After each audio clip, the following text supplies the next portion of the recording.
Mm-hmm. I am so excited to bring in my longtime friend, Hime. She is an amazing evangelist. She is the author of The Court of the Spirit, and she is involved in prison ministry. Also, for discretion purposes, she will not be on cam, but she gave us this amazing aesthetic angle to work with. Hime, welcome to the pod. Thank you for having me. I'm very excited to be here. Oh my gosh, how was your Mm-hmm. week? Ooh, my week was very good. It was very productive and also very restful. So can't complain there. How about But you? what did you do? Mine was Oh, fine. nice. Yeah. So I kind of just like spent like this over this weekend. I just kind of like spent time with the Lord. Like Saturdays are usually my days where I'm off social media or I try to stay off of it.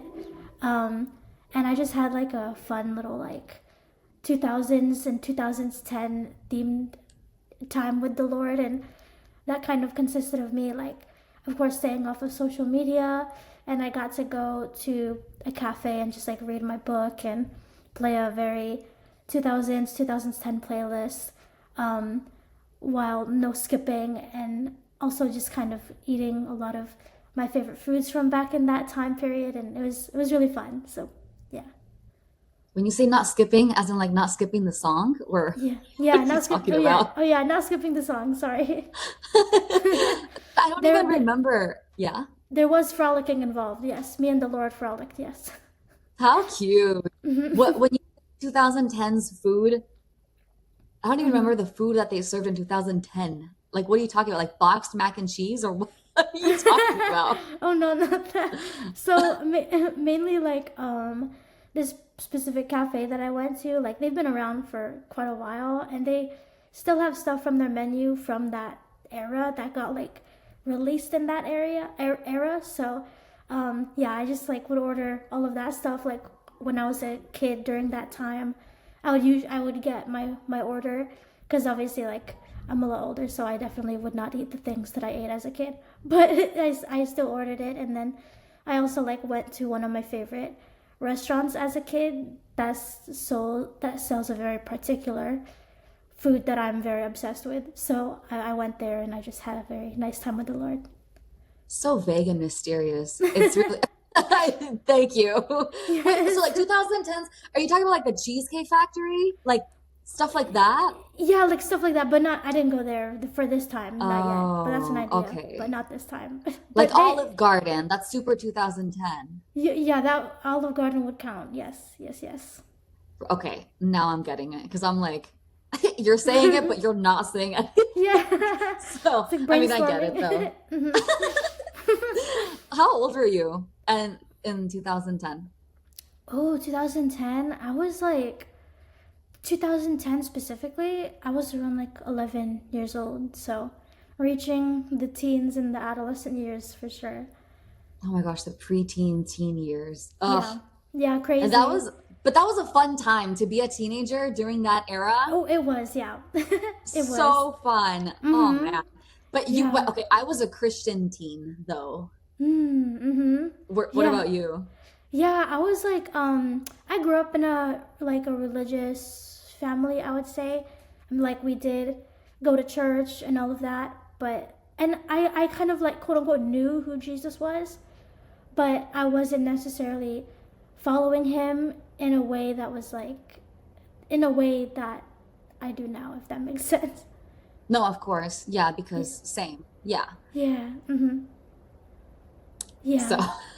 But I mean, the last time we spoke on the phone, the mm-hmm. last time we spoke on the phone around age 14, you said that you were exposed, right? Mm. And Yeah. it was specifically to the LGBT, well, they call it the LGBTQIA community, but you call it the LGBT community. And it was through Tumblr. Tumblr was super 2010s. Yeah. And I mean, I want you to walk us through that phase, what that looked like for you. And when we spoke on the phone, you also called it the indoctrination phase. Tell me Mm. about it. Yeah, so yeah, back in that time period, I was growing up in a Christian household and I did go to like a Christian private school. But at that time, I was just experiencing a lot of, I guess, I guess I was just an introvert back in the day, and kind of still am, and it was very difficult for me to make friends. So I would kind of like, that's also when I like started writing poems and stories and more, and spending a lot of time online and like online communities, namely like Tumblr was a big one back in the day. And from there, I was making all kinds of friends from all over the country and the world, and they would kind of just like be reposting and reblogging a lot of, posts of not only the fandoms they found interesting, but also just like the ideas that they found interesting, and namely that was like LGBT. So they'll be posting stuff like, love is love, it's okay to love another woman, or there's nothing wrong with, being attracted to whatever the heck. And of course, like at the time, yeah, it's like sounded right, but, and it was also because I was so, not because I wasn't able to like make a lot of friends in person. Those people online became my friends, and they started influencing me, even though I was seemingly this Christian going to private school and whatnot. I was sort of online. I had a bit of a different identity. Yeah.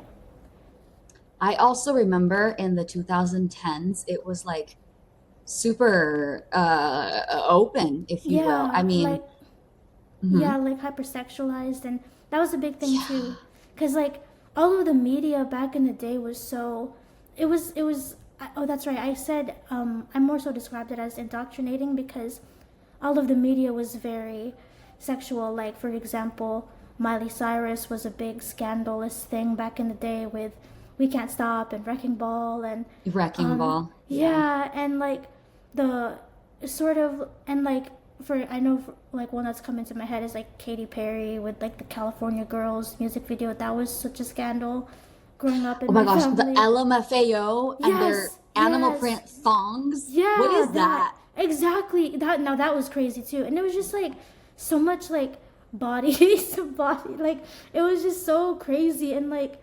LMFAO, Beyonce was another one. Lady Gaga was huge. That was just like the Yeah, things that she Lady was Gaga. doing was just so like I didn't Mhm. know how to process that as a kid, so it just began like to be normalized in my head, if that makes sense.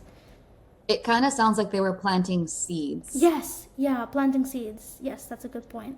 Just planting seeds, normalizing it so that like if I were to see it in the future, it would just be normal. And especially like for I was a kid, so I was literally in my very early teens. And it was I don't I don't think that I had any business looking at that kind of stuff at that age. But it was just so normal that it was shown to me, and it was on the radio, it was on Tumblr, it was everywhere. So yeah. And where were your parents? Like, Yeah. and a very like point, where were your parents? Good But question. yeah, you just said you were like, I had no business seeing that stuff. And I'm gonna be honest with you, I had no business seeing and listening to certain. My dad thought it was really scandalous when I was singing "Baby" from Justin Bieber. I'd be like, Mm-hmm. "Baby, baby," and he was not having it, like at all. Yeah. So where were your Yeah. parents? Yeah, so my parents, they actually divorced when I was super young. So when I was around, I don't even know how old I was, like I can't even remember. But I grew up with a single mom, and she was very hardworking, like, and I really appreciate and honor her for that. But yeah, I think she was working, and so I was kind of just like left to my own devices, if you will. And even at that time, actually, when I was at that age, my dad would visit sometimes, and then we would visit him, like, but he was like in a different state, so it wasn't like a weekend type of thing. But we would visit him sometimes, so I got to see him here and there. But for the most part, I was sort of, and I think that also goes into why like the internet was just my community, because not much friends, parents are off doing their own thing, which is like they're providing, which is nice, and I'm grateful for that, but they were not really like around in that regard. Yeah, the internet. It sounds like it was more comforting, Yeah, yeah, it became like my community at that point, and my like right? when I would need consoling, my internet friends were there. All of that type of stuff was, yeah. Yeah, the internet is a very special place, I feel, but for all types of people, whether you want to see the good or you want to see the other side of the spectrum, which would be the really, really bad side of the internet. You said that you were seeing a lot of reposts of the LGBT community. Like you mentioned before, love is love. If you're a lesbian, it's okay. If you're bisexual, it's okay. You know, what's so bad about loving other people? Great. This is kind of a long question. Bear with me. So, based on the ideas that just popped into my head, right? So, number one, did anyone in the community reach out to you and like ask you, you know, like, what do you identify as? And then you possibly felt peer pressured into falling into that identity. Number two, did you come to that realization on your own because you felt understood by the community? Or number three, did you think that's what you had to become because you liked those fandoms? I'm just trying to like understand. I mean, it doesn't even have to be any of the three. It could literally be something else. But I was just like, I'm just trying to understand how you got into the LGBT community. Yeah. Yeah, so I definitely identified on my own, and I will explain why. It's because, like, I think, for example, what I particularly identified as was two things: bisexual and then asexual. And what that means is, like, asexuality is people who identify with not really being attracted to people sexually, but more like platonically. So, like, emotionally, maybe even like mentally, maybe, or I don't, yeah, anything but sexual, if that makes sense. And then bisexual means I'm attracted to both men and women. And so, but it was based, looking back now, I I only identified as those things because it was based on things that I was protecting myself from. So asexuality, I identified as that because I was protecting myself from the fear of like intimacy with people, sexually, if that. And then bisexual, I identified with because I was protecting myself from the fear of men. So because at that time, you know, I didn't really grow up with my father, so I didn't know what a loving marriage looked like. And for 18 years, you know, it's designed in such a way that for 18 years we're supposed to see what a loving marriage looks like, or what a marriage looks like in general, from the ups and downs. But I didn't have that, so it was a very foreign concept to me. And so asexuality and bisexuality fit with, like, okay, yeah, that makes sense to me. Like, I must be asexual because I never want a guy to ever, or a woman, or yeah, ever want a guy or a woman to be close to me in that way. And then bisexuality, which is like, yeah, that makes sense for me because I don't think a man is ever going to love me like that. So yeah, it was very much like based on a lot of fears that I had. Okay, I was not expecting that. I think that's really interesting that you turned to that community. But then if you were raised Christian, then my next question would be, why didn't you turn to the church? Good question, because I think even at my private school, I felt misunderstood, or like I felt overlooked, I think. And I felt overlooked because I was like such an introvert. It was hard for me to make friends. And then also, like, to be honest, I wasn't the best student. So I feel like with me not doing well on my grades and stuff, like, a lot of eyes were on me. And so I didn't like that, and I just wanted to like hide. And also, I usually, whenever I was in elementary school, I had this little thought, like, there's always going to be at least one time that I cry at school, like throughout the school year. Like, I cried once in fourth grade, I cried once in fifth grade. And so when I went to this private school, I was like, okay, there's going to be at least one time that I cry. But like within the first like 3 months, I cried like 3 times. And it was just pretty crazy. Like, that's, so I think, and I remember my church, my private school, like they had a youth group, and I would literally hide. Like, when my mom would like drive by and I was in the car during that time, like I would literally like hide because I didn't want them to see me, because I think there was just a lot of like shame. So yeah, I didn't feel very comfortable going to them or the church for like consultation or anything like that. Was this before? Okay, hold on. There's a lot. Wow, there's a lot to unpack. So okay, first I just wanted to say that there's no shame in being a bad student, because I was a terrible student. School was very hard for me because I didn't really understand like the English language that well. Everything was in Spanish for me at home and stuff like that. So translating everything and then translating everything back, forget it. I was a D. If I was lucky, a C student, because it was so hard for me. So no shame in that. Number one, school is very hard.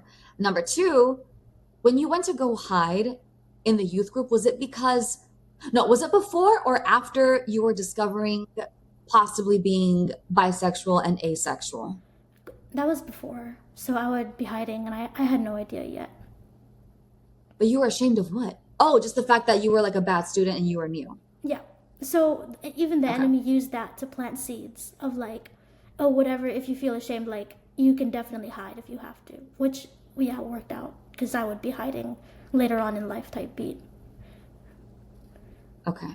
And in these online communities, you seek comfort. They didn't have to see you. They didn't have to really know you. It was just based on your personality, and you thrived. And you have a great personality, by the way. Thank you. For those of you who don't know, we met online first in this evangelism group, and then she never showed her face. I peer pressured her. A lot of the prayer calls, I was like, show your face, and she just wouldn't. And then finally she came to Dallas, and we met, and I fell in love with her even more. So Hima's fantastic. I think so. You seek comfort in like online communities. Does that mean that you were involved in group chats? Yes, very much so. Was there hypersexualization in those group chats as well? Yes, yeah. So I think So okay, what group chats? Like let it out. good. Yeah, so I think it was mostly on this platform, and people in the Gen Z will know it's called Kik, K-I-K, and we mainly would form the group chats on there, and it would just also be like one-on-one conversations with my internet friends, and that place was just so like hypersexualized. Like even there were like people like grown men on there like talking to like kids, you know what I mean? And it's such a, I remember there was one time on Instagram there was like a comment section talking about like there was like a reel where it was like, so am I the only one who got like groomed on KIK? And then people were all in the comments going, oh, so this was a universal experience. And it was like, yeah, that's pretty insane. So that was literally how it was back in the day. Like it wasn't just us, hypersexualized kids talking to each other. It was these grown adults like being into it too. So it was just so gross. It was just, yeah. And looking back is very sad. Yeah. Were you groomed? Oh, me? Yes. There was a time, yeah, where I was contacted by an adult. Yeah.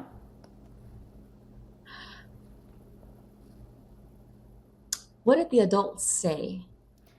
Oh man, he was like, he was asking me.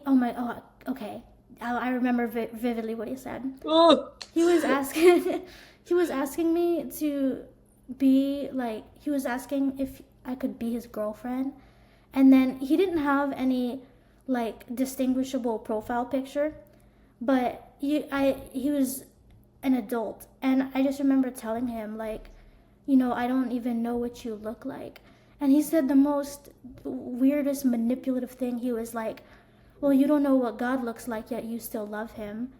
And then that was so gross, and I literally felt peer pressure to tell him, okay, fine, you're my boyfriend now. And he was saying to me like, say I love you. And I would put like ILY, and he was like, no, spell it out. And then I was like, ILOV letter U, and he was like, no, say it fully. And then I said it fully, and then he was like, thank you. And then he's like, I'm gonna go to bed now. And then I'm like, okay. And then I literally blocked him like when he went to bed, quote unquote. Like it was just the weirdest thing. It was just so weird. But Yeah, that was like this peer pressure moment that was like, what on the earth did I just come across? Which is so sad because like we laugh about it now, but I think like back in the day, once again, like the enemy was really planting seeds. Okay, we. Who's we? Willis? What do you mean we are laughing about it now? Oh I'm not laughing. no, no, no, oh no, sorry. That's horrible. Oh no. I just okay. So, but what's really weird is that they're really open about their age, but they won't show their face. Yeah, yeah. How old was he? How old were you? Oh, so I was like 11. And how old was he? Allegedly. He was like in his 40s. Yeah. Did he share his location? Like he was just like, "Hey, I'm in Mississippi" or Nah, something? I Because that's couldn't. not, Yeah, I couldn't see his location, but like his profile picture was like blurry, and it was like one of those like super low res 450p pixel whatever the heck. It was one of those, and from a distance, so I could tell he was like really trying to hide his identity. you know what? Another question I have is growing up, I at school we had a lot of because I was raised at the border in El Paso. So there was so many endless stories of kidnappings and being taken by the cartel, being trafficked. It Mm, was just a very common topic that we had growing up. And so at my school, they would say something like, "Hey, if an adult approaches you," they wouldn't really get into detail, and my parents wouldn't get into detail either about it. They just would tell me, don't get in the van or don't get in the car, or like they would also tell me, if somebody tells you that they're here to pick you up, don't listen to them. That's not true. mm-hmm, I'm going to pick you up. Like I'm going to tell you if I'm going to go pick you up from school. Nobody should be picking you up except for me, or I'm going to call you and I'm going to let you know. You know what I mean? mm-hmm. Because it was really common during that time to do that. And so I just want to know, at school, did they not tell you? Did they not teach you? Like, I understand the parent situation, but I mean, it's a shame for me to turn it back to the government. But I mean, did they even at least give you some sort of like safety protocol at school and like, hey, there's weirdos online. If you see something, say something, call this hotline number or go online. I mean, it's super Yeah, common now, but like even growing up, like I was told, I wasn't given the number, but I was told, tell a trusted adult if yeah, something ever happens to you. What yeah, about you? yeah. So I do vaguely remember that type of education, receiving those like lessons, but I think it was more so for like in person, like because the internet was not a very big thing back in the like it was just not just starting, but it was like just really like social media was just really beginning to take off with MySpace, Facebook. Yeah, it was fresh. Yeah. Yeah, and so it wasn't a big like if someone online messages you, it was more so like if they approach you, if they want you to get in their car, don't get in their car. Yeah. And yeah, at the same, and I totally agree, like if they want to pick you up, you have like I remember me and my mom, we had a two-step verification like question, like if somebody comes up and wants to pick you up, ask them this question like, hey, where's blah blah blah, or do you know blah blah blah, or not do you know blah blah blah, but it was just like a very big security question to make sure that they were who they said they were, and it was yeah. That's really interesting. And that two-step verification is used now during for Uber and for Lyft, that's what Yeah. I do whenever before I even get in, especially when I was living in South Florida. Anyone Mm, and everyone can just like totally scam and just like snag you, take yeah. you to Cuba or something. I don't even know, across the boat. But Yeah. it was a lot like they have to say your name back. Yeah. Samantha Delgado. Are you Samantha Delgado? And I'm like, yes, give me one moment, go to the license plate, check, check, done. Yeah. Um, I wasn't taught the two-step verification process. I actually really like that. My mom, she was just like, you shouldn't even talk to them because in that Mm, second that you talk to them, literally, there's another person. It was just like really traumatizing. She would be like, if there's a person that's talking to you, do not address them at all because there's another person that could be in the back and they open the door and then they grab you while you're distracted talking to the driver. Paranoid. Yeah. I live paranoid, by the way. Oh Can no. you tell? Oh no. All good, no worries. Me too sometimes. I mean, you get it. To this day, actually, I'm Yeah. a little Mm-hmm. avoidant. Whatever. Okay, so Mm-hmm. let's move on to the next phase, which was, this was back in the early from 2000. It's kind of all jumbled up, but let's just get back on track. So from 2015 to 2017, you called it the normalizing LGBTQ phase. You never came out to people Mm-hmm. live, Yep. right? Yep. Okay. It was all online. Mm-hmm. Yes. No girlfriend, No girlfriend. no experimenting. No experimenting. No boyfriend either. Oh, wow. So Mm-hmm. it was just identification, basically. Yep. So were you indoctrinating other people during this time? Good question. Not no, not really at that time. Like, I wasn't really like, hey, you want to come to the LGBT? I wasn't really like doing anything like that. It was more so just like for me to identify with at that time. And actually, good point, because I think there were times where I did sort of like reblog those LGBT normalizing posts. I So I was think about to ask that, Ness. Did you feel called to spread this type of propaganda? yeah. So I don't. Yeah. So I think subconsciously I did.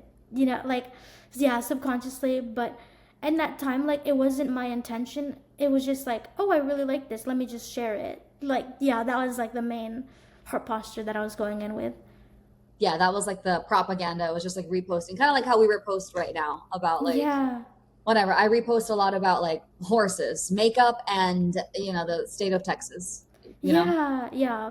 I reblog a lot of like Jesus content and animals. Like. Yeah, now Mm-hmm. we're changed people. Okay, we're gonna take a very quick hydration break. Haha, for those of you who get it, World Cup stuff. Okay, great. We'll be right back. So then came this plot twist around 2018, 2019. In the language of the Christianese, we would call it the, conviction, perhaps, maybe. You began asking questions to God about identity. What did you ask him? Yeah, so it all sort of began when I was in class one day, and there was like a student in my class At the being. Christian school?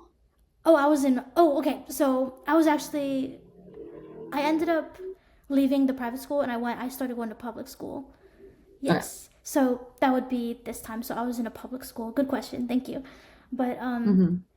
I was going to this public school and there was like this one student who was being sort of like interrogated by all these other students in my class in our class, and they were asking him, and I wasn't even part of the conversation, like I had literally just entered the classroom, but they were asking him like, so I just remember hearing like, so what do you think about, you know LGBT? And then that like perked up my ears. I was like, oh, what are they talking about? And then he was saying like, oh, I don't support it. And then the student asked him, so you hate gay people then? And then my classmate said, well, no, I don't hate gay people, but if God says that it's a sin, then it's a sin. And that like hit me in that moment because I was like, man, he's really standing on what he believes. And like, we both identify as Christian, and he's, actually holding firm to what God said about it. And in my spirit, I knew that he is what I should be looking like if I really identify myself as a Christian. And so after that conversation, and I think one thing that I remember thinking when I heard that was like, man, God, I should be like that. Like, I should be that firm and that trusting in your word. And so I started asking God, like, who am I really? Like, if you say that this lifestyle and this identity is not who I am, because it's not, because sin is not our identity, then who am I really? And I just began asking him that question. And then he did start revealing to me very gently that a lot of what I was identifying with was based on fears, like as mentioned, like fear of men, fear of intimacy. And it's like in the Bible it says he does not give us a spirit of fear, but of power, of love, and a sound mind. So I asked him those questions of like, well, if this isn't who I am, then who do you really want me to be? And then who am I really? And a lot of it was like, just be free. You know what I'm saying? Like he wants us to be free, because who Wow. the Son sets free, Mhm. yeah, is free indeed. And that's when I said, like, okay, Lord, I'm really gonna just begin to follow you now. And then it was around that time that I renounced all of my identities. I renounced my lukewarm Christianity. Because I was even, practicing New Age and a little bit of like witchcraft at that time, but more so very much New Age and dabbling in witchcraft. And I just denounced all of it. And then I was experiencing so much spiritual warfare, but then I got baptized. So I was a new creation after that. Huh. Mm-hmm. It's, the witchcraft part. Let's talk about that. Let's unpack that for a second, because that topic is just, so Yeah. so interesting, because, well, it's another way that the enemy usually gets us Christians whenever we start losing our faith or something like that. Then there's always like, well, you can trust in, psychic readings, or like the crystals, or, trust in the promises that whatever the enemy tells you. What kind of witchcraft were you doing? Good question. It was mostly what do you call, it's like not omens, but affirmations were a big one, and sort of like manifesting. And I remember one time I tried dream walking, and thank God the Lord didn't let that happen. I was big Wait, into what's dream walk? I haven't heard that one. What's dream walking? Good question. And once again, Tumblr taught me this. But dream walking is like you're supposed to fall asleep, but you can control your dreams when you're asleep. So dream walking would be what Tumblr was telling me, was like you have to lay on your bed for like 15 minutes, but don't fall asleep. But you have to remain extremely still. And what will happen is like you just start dreaming, and you can just start like controlling your dreams. And it was kind of, for me, my heart posture at that time, of course, because I was like a very, very lukewarm Christian, if I could even call myself a Christian, honestly, was because like I just wanted to escape. Like that's, yeah. Yeah, I was gonna ask you what was the reason for the dream walking? Escape from what? Just escape from like reality, like just escaping like the feelings that I had, and yeah. And not addressing them. Were you also raised in not addressing your emotions, and it was just like, just get to work? I mean, me as a Mexican, that's what I was told. To this It, day, my father gives the same advice. You don't need therapy, you need to go work. And then you're mm, gonna be better. And I'm like, yeah, it did feel oh, like Papa, that for me. Yeah. Mm-hmm. you too? Yeah, it Just felt like that for me. emotionally not addressing anything? Yeah, Yeah. makes sense. Mm-hmm. Interesting. So then, Yeah. aside from dream walking, from incantations, I think, or like you said, what was it? Manifesting, Manifesting, yeah. or, and And then, like omens were kind of a thing, and then I don't know what omens are. What is that? affirmations. Oh, so omens is kind of like what do you call it? It's what's the word for it? I know, like the Philippines has a lot of it. It's like superstitions. There you go. Just like really practicing superstitions. Yeah. Oh, Mhm. okay. Oh, like the Yeah. knocking on wood. That would be like Yeah. a, Yeah, but they were more like, I don't really like, because obviously like that life is gone, but yeah, I saw like a lot of that. And I never really like cursed anybody like super extremely. I never like did any of that. But that's why I yeah. think it was more so like I dabbled in witchcraft, but it was more so very new age focused, like meditation. Yeah, very for the Yeah. self, because you wanted to just do better somehow, but Jesus wasn't the answer at that time for you. Mhm. Yeah. Yes. Right. Oh my gosh, that's really interesting. Um, you got baptized when? 2019 November. Yes. Oh, so it was towards the end, Yeah. Yeah. which leads me, so then, okay. Um, this next question is, I really want to ask you this. Did God answer right away, or did you have to take a deep dive when you were asking about identity? Because I've heard cases where he responds really quickly, but that's usually during like suicide cases or testimonies. And I'm not trying to limit in any way, shape, or form the way that God reveals himself. But in my case, it took a long time. It was a long journey, and it was hard. It was brutal. And I hated everything about it, because I wanted just to get to, I guess, where I am right now. Um, Mhm. very much in the Lord's anointing, very much in the Lord's just just in a covenant with Him. This is where I wanted to be a couple of years ago, but it took me a long time to get there. What about you? Mm. Yeah, I would say for me too, it was very much like a A long, journey. yeah, a journey. Because there were things that he sort of answered right away, but there were also things that he like saved for another time later down the line. Like, because I guess in that moment, like, I wasn't ready to see it, or I wasn't ready to hear it, or if it had come to pass at that time, I would have taken it for granted and not experienced and appreciated it for a lot of, because based on other things that needed to happen first. I love that you got baptized in at the end of 2019, because if there's something that I love, and it's such a toxic trait, but I hang on. It's just something I look forward to it. It's something to look forward to in Mm-hmm. this adult life that we're in at the Yeah. moment. New Year's resolutions. I love that you got baptized in November. You get to start over for the new year. Oh, What was yes. 2020 like? That past life is gone. You're resurrected from the water, your new identity. So, what was 2020 about? Oh, 2020 was great because it was like I just felt this sudden, like, It was COVID. I forgot. yes, Okay. yep, And it was then, oh COVID. gosh. And I Yeah, yeah, felt yeah. this, I just felt this sudden courage to do everything, like, and to say everything, to really stand up for him and also to stand up for, like, Oh, godly values. And so and I was also in school at this time too. And of course, it ended up moving online, but that's for later. But I was like, school, school was university. okay. Yeah. And And talk then, about what? Speaking out about what? Aside from like the Lord's, your, what yeah. else did you talk about out loud, or just Yeah. about Christian Yeah. stuff? Yes. Like Christian things. And then also definitely like a little, like, definitely like the big thing that was on my heart was like pro life, like being pro life.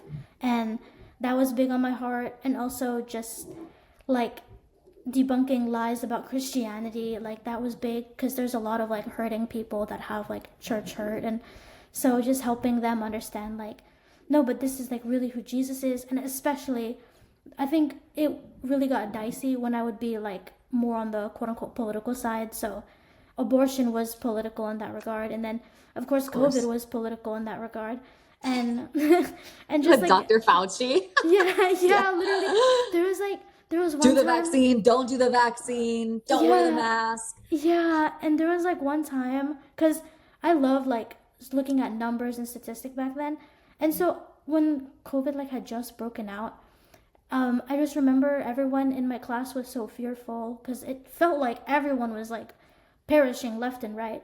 But I looked at like the statistics, and then I saw that it was mainly at that time, like when it just happened, it was affecting mainly the elderly population who have pre-existing health conditions. And Yeah. so I wasn't afraid because I was like, I'm a 20 something, I'm pretty healthy, I can go out for a jog right now. And so I let my class know, like, online on Zoom. I was like, because they were like discussing it, and I was like, oh, I'm not that scared of it because online I read this statistic from this like very irrefutable statistic website that, oh, it's mainly affecting the elderly and people with pre-existing conditions, so I'm okay. And then straight up, somebody in my class, I'm not gonna say who, but they were like, yeah, let's try not to spread misinformation. Like, I don't even know where you got that statistic. And I was like, my brother in Christ, it's literally like online at this really irrefutable website. But I didn't feel like arguing. And in my mind, I was like, are people just really gonna live like this? And so that's when that even further opened my eyes, where I was like, people just need to know the truth, like, not debate, but just put the facts in front of them, and then just like let them do what they will with it. If they want to listen, they want to listen, but if they don't, they don't. So yeah, that's when the era began for me of just like, yeah. So you've always been vague and you've always been mysterious, because what is that about this irrefutable website? Like, it wasn't a .gov, or like what? Like what? No, it Who? was, I don't, it was Because I feel like I can't remember it at the moment, but I remember like it was purely statistics. Like, Oh, but you said it. You didn't say irrefutable website. You like oh actually yeah, gave them the source. yeah, I didn't say irrefutable website. I gave the source, but at the moment, because it was like six Okay, years ago, so I don't sure. remember it. But I just remember like there in my head, I was thinking like, there's no way they can refute this. Like, you know what I mean? So yeah, I just and you were still rebutted. It's just so yeah, ominous the way that just trust me. I know what I'm telling you is what you like yeah. come off as. You're just like, I know you don't. Oh no, Trust me. It's just so sorry, funny, man. No, no, you're sorry. fine. So 2020, you were more political, pro-life. Oh my gosh, did you ever confront the LGBTQ community at one point? Because they, did Yeah, some damaging. Oh, you did? yes, yeah. To who? To my friends How? online, yes, and it was mostly like online, Oh. and I wasn't even coming at them like, you guys are sinners, you guys are wrong. It was just asking questions. Like, I was just Turn because, or burn. yeah, because it was just me. It was just me asking questions like, hey guys, have any of you ever felt this way? Or like, have you guys ever, thought about this? And they would like ignore me, like they wouldn't like it. And another big thing was abortion. Like abortion, I would ask because I think the whole like not Brett Kavanaugh, not him. There was something happening with like Roe v. Wade, I think, and abortion was a huge topic. And I straight up had people in the group chats that I was in saying like, if you support abortion, you can, or if you support, pro life, you can just leave right now, or like, we don't want you here. And I was like, in my mind, I was like, really, like the killing of babies is something that you'll lose friends over, and so that's when I just started Yeah. asking questions. Yeah, that's when I just really started asking them like, hey, have you guys ever like researched when a heartbeat starts, or like when something, when a viable human being becomes a viable human being? And when they would just ignore me, like they didn't want to deal with that, because I think I was already so kind that they didn't want to like turn on me like too quickly, or they never saw me as problematic. Oh, Yeah. Yeah. I see. So Mhm. then I think it's really interesting that the same community that you went to go seek, comfort for are the same ones that turned their back on you immediately Yeah. whenever it came to pro-life. Yeah. That's really interesting. Yeah. So then, did you have to leave the group chat or were you like kicked out? Like, what happened with that? Yeah, it just fizzled out. Like I think I was like, as the Bible says, like shrewd as a serpent, innocent as a dove. Like I kind of gave them no big reason to kick me out, because they weren't.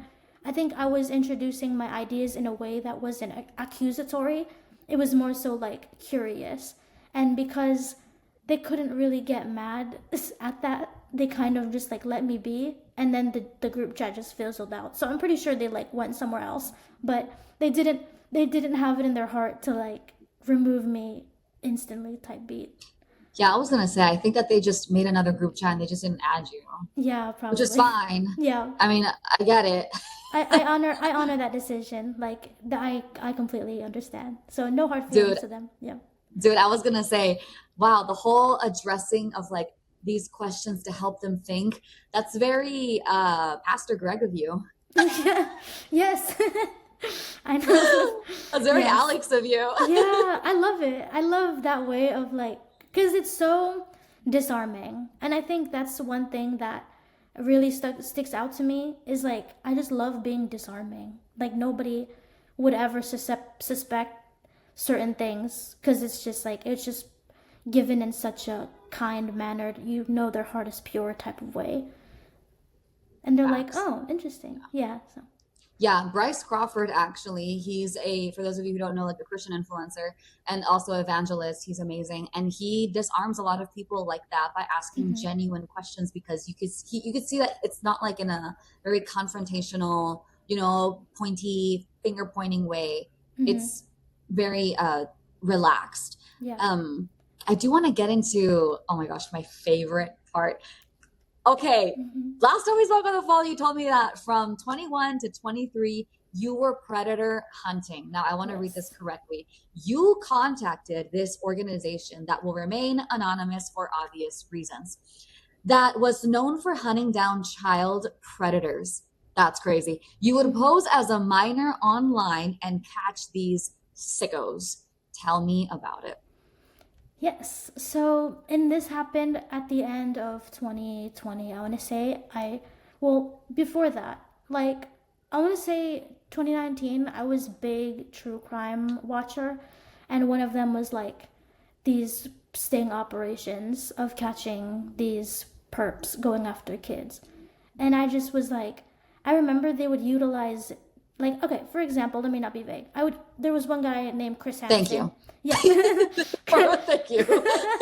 there, there was one guy named Chris Hansen. He's like an investigative journalist, and he would work and partner with local police forces to catch child, perps in sting operations. And they would utilize this theater student who she would be the one pretending to be the minor in person.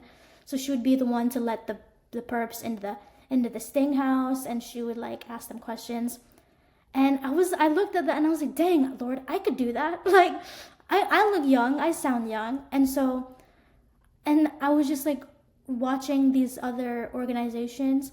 And there was one organization that I came across where I was like, oh, let me just like, contact them and sort of like, let them be acquainted with me. And then I eventually asked like, hey, I'd be down to like decoy and help you guys out. So, and then that's when it really started. And yeah.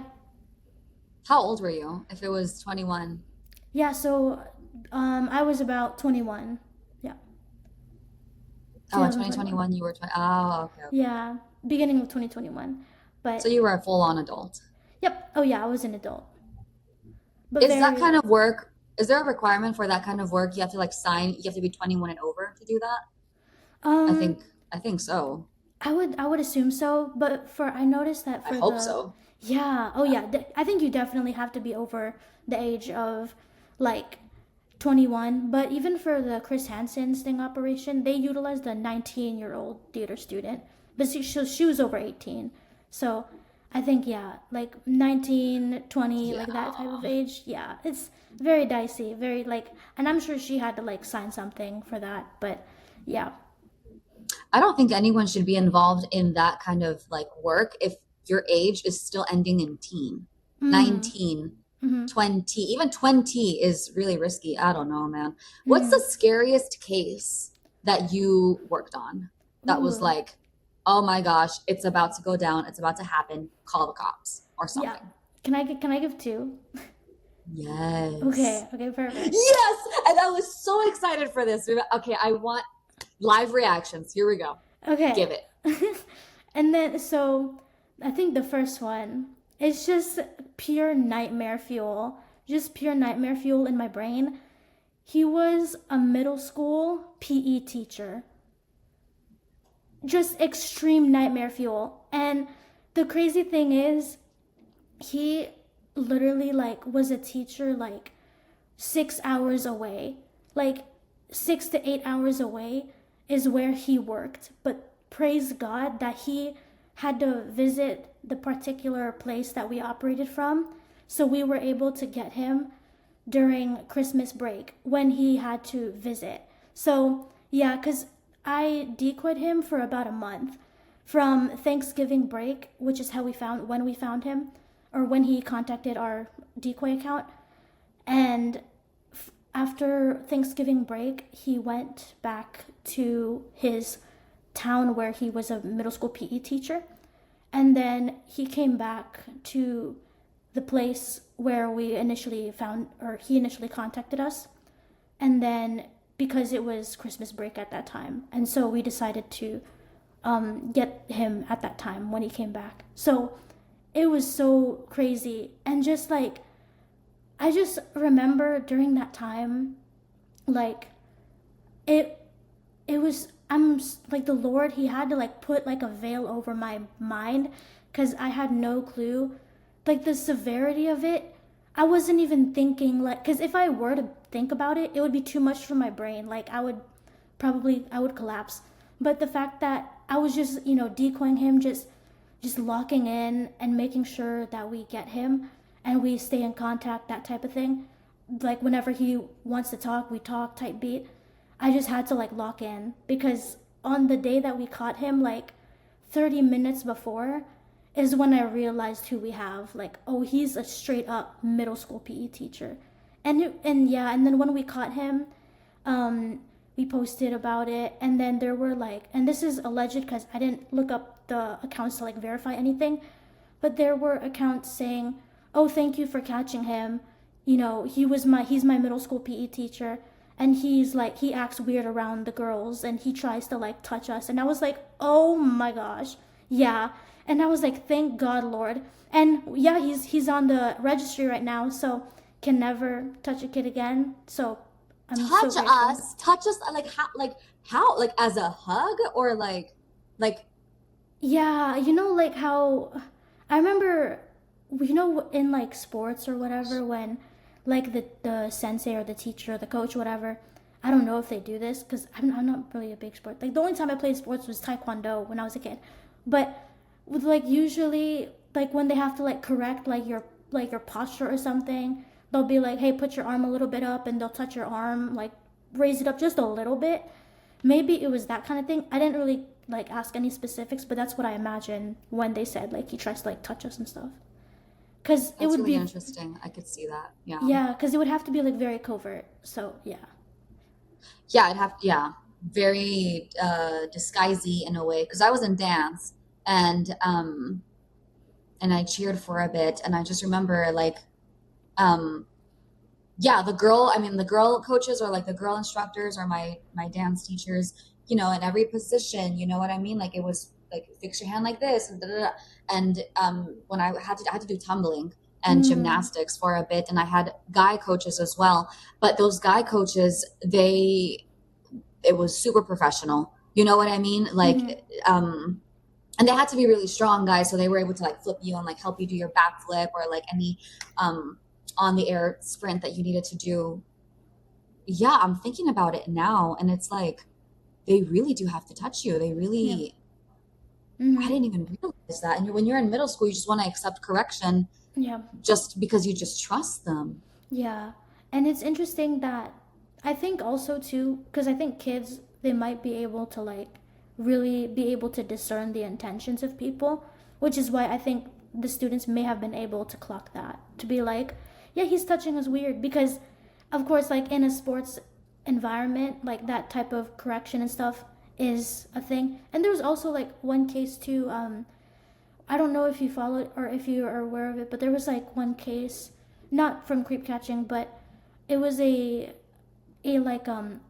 medical professional for these Olympic gymnasts, and he Larry Nasser is his name.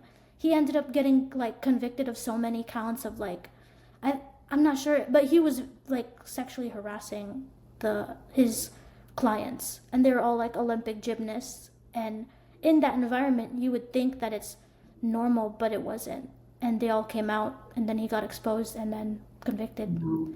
Yeah. Yeah, it's not normal. But when it comes to doctors, the only cases that I've heard of are anesthesiologists, especially like living in Miami. There was Mm. endless cases of, you're getting surgery done, you're getting something enhanced, something removed, something reduced.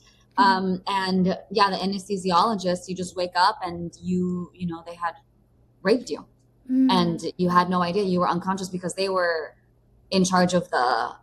the anesthesia. That's the Mhm. only doctor case that I've heard of Mm. when it comes to that. Mhm. I can't believe you caught a middle Yeah. school coach. I can't even imagine. Yeah, that's Yeah. horrific. What did you learn from? No, wait, the second story. Yes. Yes. Yes. So the second story, this one was another a crazy individual. Like I just remember as I was messaging him and like talking to him, he was just so. I don't know if I'm allowed to say it, but like diet coked out. Like he was just so like he was on something. You know what I mean? Like because he was just so belligerent, so sporadic, and he would say like the most crazy things. And then he would be like, and he would be very manipulative. Like he would be like blocking the number, unblocking the number, saying why'd you block me, blah blah blah. And it's like what the heck. And he would try like deleting the messages, but of course on our end it didn't delete. And so when we caught him, I just No, the remember guy was probably married or something, and he had to like block you and unblock you, like delete the messages because he had like a family and stuff. good Sick. point. Yeah, very sick. That's the only reason why people would be all suspicious and then gaslight. Very paranoid. The guy sounds paranoid. Okay, Yes. let's go back. What the heck is Diet Coke? Oh, What? coke, like drugs. Like he's very drugged out. Oh, Yeah, very coked out, like diet coked out, just for YouTube that's viewers. hilarious. Yeah, I don't know what I'm allowed to say I'm on gonna YouTube. take that. I'm taking that. I didn't know that was a thing. That's really cool.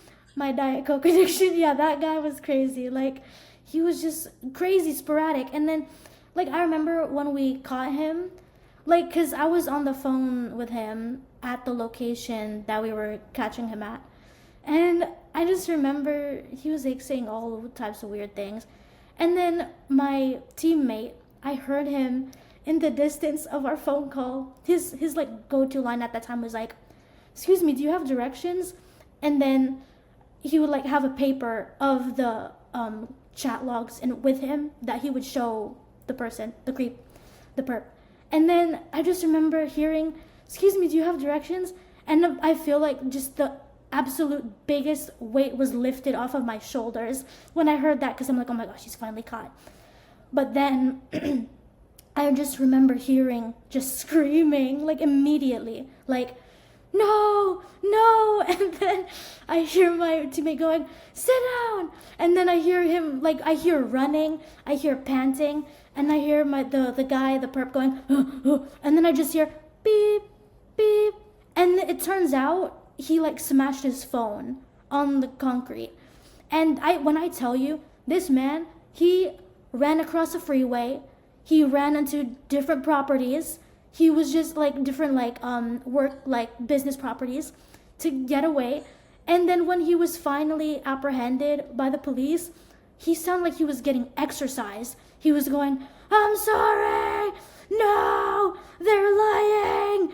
And then I'm over here like watching, and I'm just like, praying like, like I don't know what in this man is, but I rebuke you in the name of Jesus. And it was just so crazy. And I'm so glad he was caught, and he's also on the registry, and I'm so grateful for that. Yeah.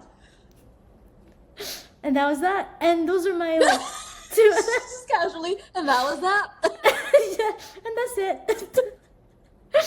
And, the end. Thank you. Yeah, and those two from my whole entire. There's another one that I'll get into later, but those two were like the ones that really just like stood out to me in my whole entire time of catching perps. Yeah. I feel like it wouldn't just like stand out to me. I feel like it would traumatize me. Well, the second perp was more exciting than the PE teacher. Yeah. Okay, so hold on. So you were gonna meet at the house. That's where he agreed to meet at the house. So it was That's how it started? It was in public. Yeah, we decided to meet somewhere. Thank God, we decided to meet in public. Yeah. Oh, like at a coffee shop or something, or a Walmart parking lot. Yeah, Target, shopping mall, outlet mall, just throwing these things out there so there's no ambiguity, but also no, definitely. Yeah. But it was just to like meet, right? You didn't promise that you were going to perform something for him.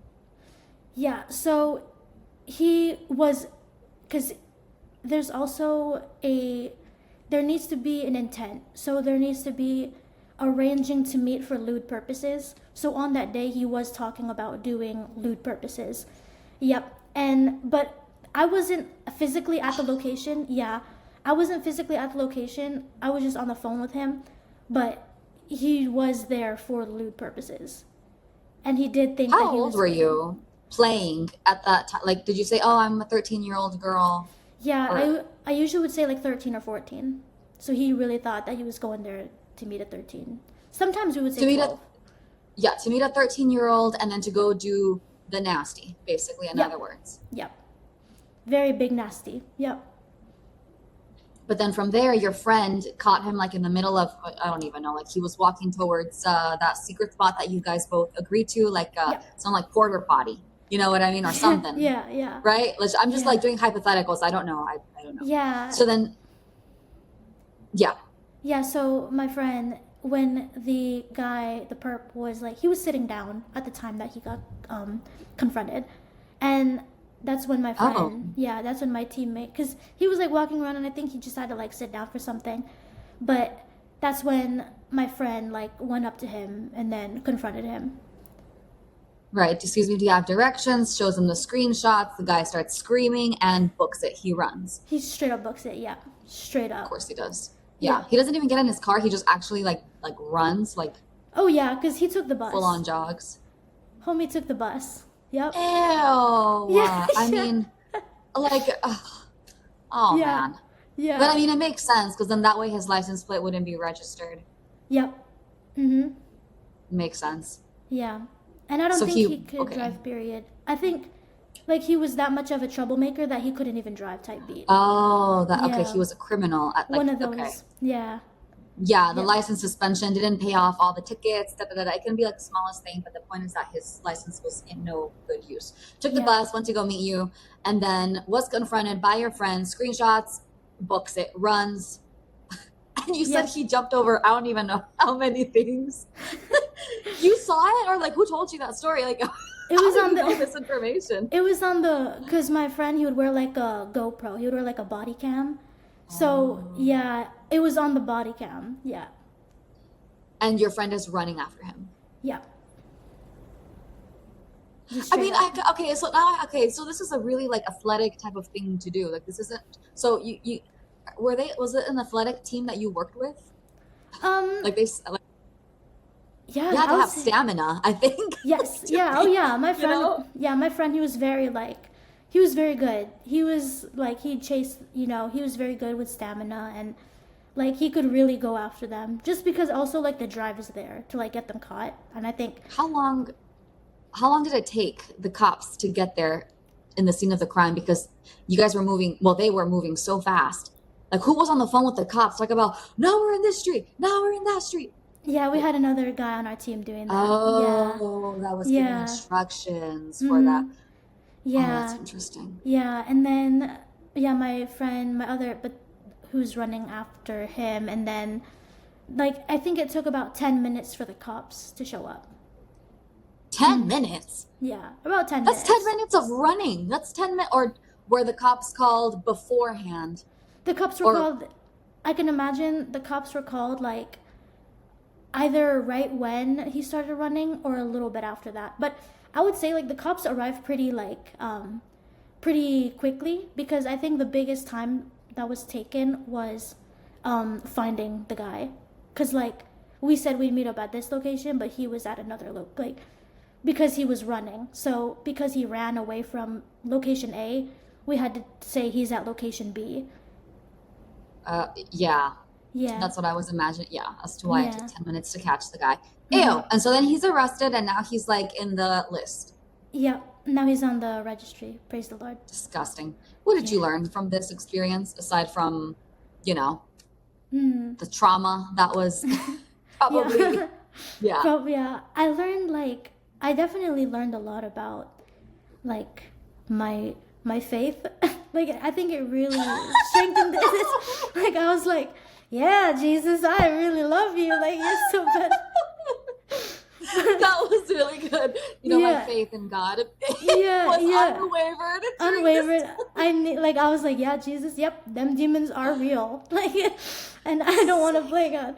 Yeah, so I think also just like I especially after like decoying so many of them, like it's just I just started to see like patterns of like what might like just the absolute depravity of man that would drive someone to do that. And it's the most like inexcusable thing. But I think also like not but and also people really just let themselves do that because they really tolerate it in their own mind, and they allow their flesh to dictate that. And it's really dangerous that I saw that, and that I like the witnessing of that made me realize like it's extremely dangerous when we allow the flesh to like dictate what we want when we want it. And yeah. Yeah, not having self-control Mm-hmm. is yeah, you'd be surprised what rabbit holes that takes you down. Um Mm-hmm. Next. So eventually you stopped because your life started to get, you know, into this transition of corporate America, right? So for professional reasons, you also had to stop that, hence why it was just like a 2 year deal thing. And then you also told me that your heart posture changed. So I want to get into that. What changed in your heart if you were doing a good thing? Hmm. Yeah, so I would say it started when we caught another creep that was he's included in like the craziest people that I've caught. But I talked to him, I decoyed him for about a month, or not a month, excuse me, like 6 to 8 months around there. And then we caught him, and it ended up like I ended up getting contacted by a prosecuting team because they ended up wanting to fly me out to testify against him at his preliminary hearing. And preliminary hearing is like, if I'm not mistaken, it's like a time period where prosecution um, demonstrates the evidence that they have to the judge so that it can either like be good for trial or not. So I was flown out to the preliminary hearing to testify. And I had no clue, like, this was my first ever time being in this particular situation, because usually when I'm looking and interacting with these perps, it's in the context of like, ooh, you're gonna get caught. You know what I mean? It's in the context of you're gonna get caught, I'm calling the police, and let me just endure, this so that you can get caught. That's usually the context. But this context was like, I'm actually gonna be in the same room as him, not in a catching manner, but in a prosecuting and sentencing manner, and finding guilty or not guilty. And I just remembered imagining like, and also during that time, like on the flight to this hearing, I was experiencing a lot of like spiritual warfare. Like there was one guy on the flight who just had such a bad attitude, because I'm usually very short, and so I would bring my carry-on with me. I'm usually very short. Yeah, I'm very short. Let me say, I'm very short. So I'm a very small girl, woman. And so I asked like one of these guys, like, because there was no flight attendant nearby, so I was like, "Oh, excuse me, sir, can you help me put my luggage up?"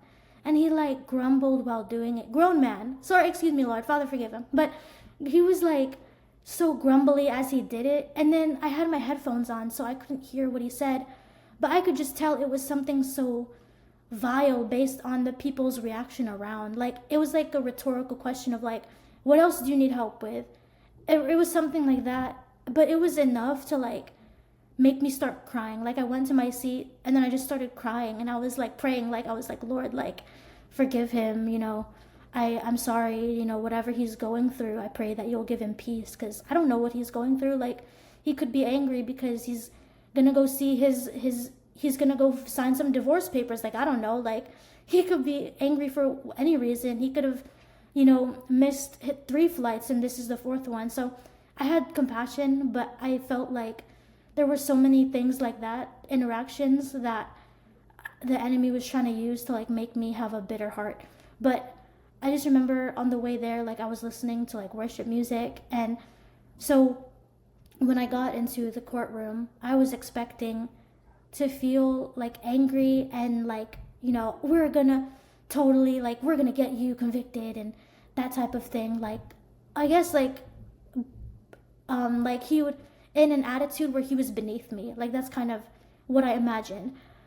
But when I went to the witness stand, and then the prosecutor, very nice guy. I really appreciate him. He was so nice and personable. But when he looked at me and was like, one of the questions he asked was, "Is he in the room with us?" And I said, "Yes." And then he said, "Can you point him out?" And so I pointed him out. Like, I remember my hand went like that, and I just pointed him out. And the way that he looked, I looked him in like the eye for like the first time, and he kind of, like, his eyebrows sort of furrowed in a worried manner. His eyes widened, and then he kind of like stood a bit taller and like kind of went back a little bit. Like, he was kind of, I don't think scared is the right word, but he was just so like, he was just fearful. I just remember that. And when I did that, I think my whole entire demeanor just changed in me, because I felt like, do you want to ask something, or sorry?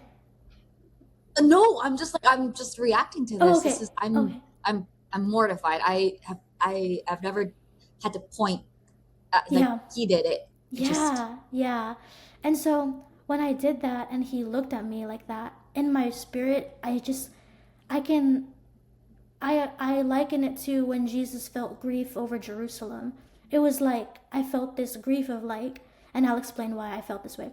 I just felt in my spirit like, dude, like, you really shouldn't be here. And I felt that way because sin brought him here. Like, his disgusting choices and actions that he allowed, he tolerated, brought him there, brought us both there. And it got me like really thinking about how, like, even today I think about this too. It's like, sin is not our identity. And it's very similar to my LGBT phase. It's like, sin is not my identity. And for him too, like, this sin that he committed is not his identity, but he's going to be labeled as it. He's going to be put on a registry. At that time he would be put on a registry. He would have to be called, people on the internet would know him as this, and when they see him on the street they'll know him as that. But sin, according to Jesus, is not our identity. And so when I saw him, I just felt that, like, this this anger, this righteous anger, but also this like grief. And I think, looking back to, actually, yeah, it's just, it was the, and at that time I didn't know what it was, because I'll tell you, when there was one point where we had a technical difficulty, and then the judge was like, "Okay, let's take a little recess and then come back in about 7 minutes." And when the recess started, like, I literally like bolted out of the room, and I just went to the restroom, and I just like fell to my knees in like fetal position, and I just started crying. I was like, Jesus, I don't know what I'm feeling. Jesus, help me. And in that moment, I think I was crying because I was really just witnessing what sin has done to a human being. And yeah, and then after that, I went back and I testified. I was asked all the questions by prosecutor and by cross-examiner. And then after that, I just remember going back to my team, and they were like trying to console me because they could tell I was crying. And they were trying to console me, but I love them for that. But I think they didn't know the reason why I was crying. Like, they couldn't understand it, because it was the Holy Spirit like working in me to make me feel that way, to help me understand that feeling that I had. And then yeah, when I got back from that trip, I was just really like wrestling with the Lord. I was like, why did I feel that way? Why did you let me feel that way? What is it? And then the question that really changed everything was, could you really forgive someone like that? And that really just catapulted into this whole conversation that changed the oh course of my no. life. Yeah. Oh my gosh. Mm-hmm. Um we're gonna just oh wow. We're gonna take a quick break, and we'll be right back to continue with wow, this amazing conversation. We'll be right back. So Hime, since 2024 up to now, you are involved in prison ministry. Yes. And your content now is all about the LGBT community and the prison ministry that you're involved in. So, what do you want to achieve with what you got going on? Mm. I would say I just want to help people understand that, like, God's justice and his grace are not at odds with each other. they're very much in step with each other. And I think I've learned that throughout my time in prison ministry, or my time catching creeps for sure, and also just my time in the LGBT community, is that God really, I think it likens it to Ezekiel 18:23, which is like one of my favorite verses of all time. It says, the Lord says, have I no pleasure in the death of the wicked, but rather that they would turn from their way and live. And then also in Ezekiel 33:11, it says, as I live, declares the Lord God, I do not take pleasure in the death of the wicked, but that they would turn from their way and live.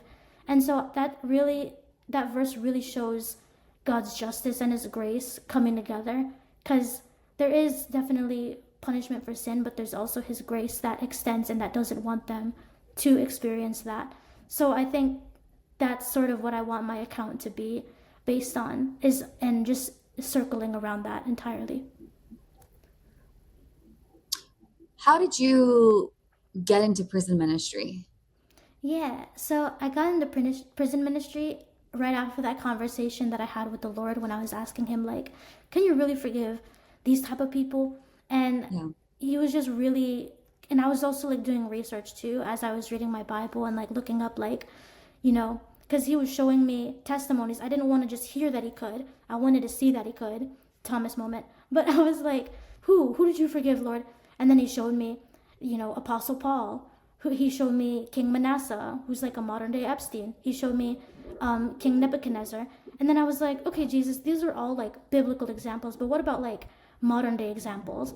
And he was showing me like these people in prison who had encounters with Jesus. Like one specifically is that guy, his name is Afshin Javed, I think, and he was a former Hezbollah soldier who had an encounter with Jesus while he was in prison.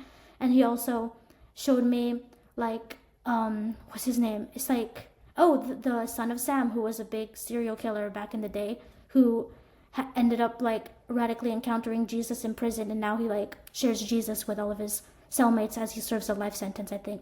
And then Jeffrey Dahmer was a big one, where he got baptized while in prison, and then was unalived by one of his cellies like 3 months later.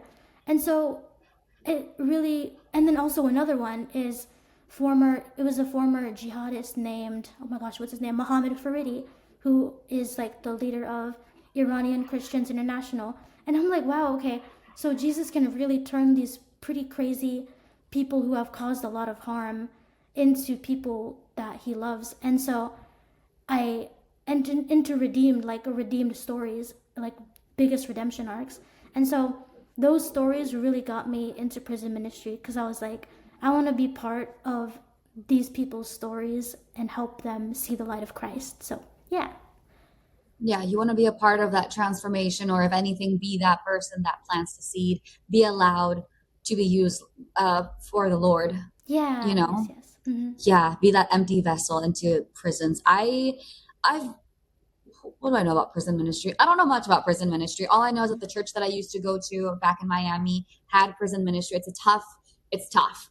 It's very, very tough.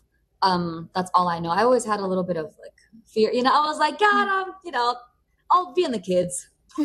Or like I'll translate or something. Like, you know what I mean? We'll keep it that way. Nice and soft. Yeah. So it does take a certain courage. I think it does take a certain characteristic and a certain conviction to work in prison ministry. So I'm really impressed with what you've just been exposed to, and what it's led you to do now. This has to be like a 10-year, no, not 10-year.